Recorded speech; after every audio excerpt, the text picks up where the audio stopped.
so države, ki omogočajo pomoč pri samomoru, Švica, Nemčija in Avstrija. Avstrija je zadnja, ki je na ta vlak stopila z 1. januarjem leta 2022. So države, ki dovolijo usmrtitveno zahtevo, torej evtanazijo in pomoč pri samomoru, to so države Beneluxa. In je ena država, ki priznava pravico do usmrtitve na zahtevo in seveda to veže na dolžnost nekoga, da to usmrtitev oziroma pomoč pri usmrtitvi izvede. To je pa Španija in takšen predlog se tudi v Sloveniji ponuja. V osnovi sta pomoč pri samomoru dve kaznivi dejanji. In ta uzakonitev evtanazije in pomoči pri samomoru je v bistvu način, kako v bistvu doseči nekaznivost za storitev teh dveh kaznivih dejanj.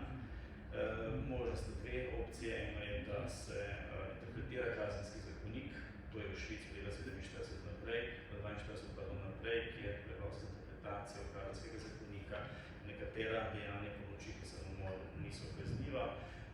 Podobno je v Avstriji, kjer je Ustavno sodišče kaznivost pomoči pri samomoru v celoti črtalo.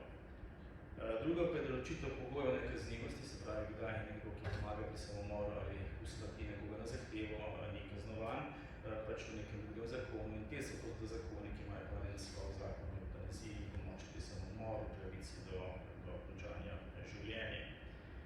Kako zakoni to dosežejo? Na tak način, da bo se določijo pogoje, pod katerimi oziroma vedno določijo pogoje, pod katerimi oseba, ki je upravičena do usmrtitve, to lahko zahteva.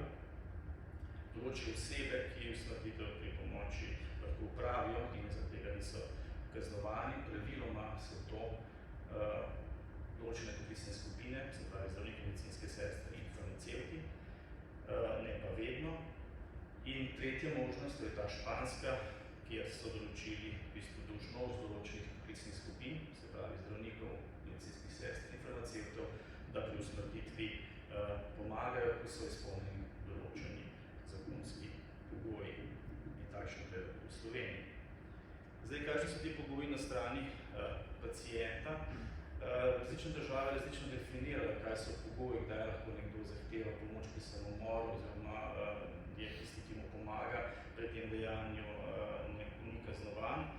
V slovenskem predlogu so nekako združene najširše možne opcije, kar se tiče interpretacije trpljenja osebe ali pa možnosti lajšanja, gre za strogo subjektivno koncepcijo, kaj je trpljenje in kaj je ocena, kaj je sprejemljiva možnost lajšanja in najširši nabor stanj, ki dopuščajo v bistvu pomoč pri usmrtitvi oziroma usmrtitev. Tako da so poznane posamezni deli tega v posameznih zakonih, nikoli pa nabor obeh širin, se pravi in na planu trpljenja in možnosti lajšanja in po naboru stanj, ki lahko vodijo do usmrtitve, kot so zbrani v našem predlogu zakona. Tipično je seveda, da je dopuščena pomoč pri samomoru ali pa usmrtitev, se pravi evtanazija, tam gre za neko smrtno bolezen v splošnem prepričanju ali neko napredovalo degenerativno obolenje in je na nek način izčrpana možnost lajšanja trpljenja, ki ni nujno samo bolečina, ampak tudi druge vrste trpljenja, vključno z razumevanjem svojega stanja in poteka svoje bolezni. Še enkrat bi želel poudariti, da tako obsežnega nabora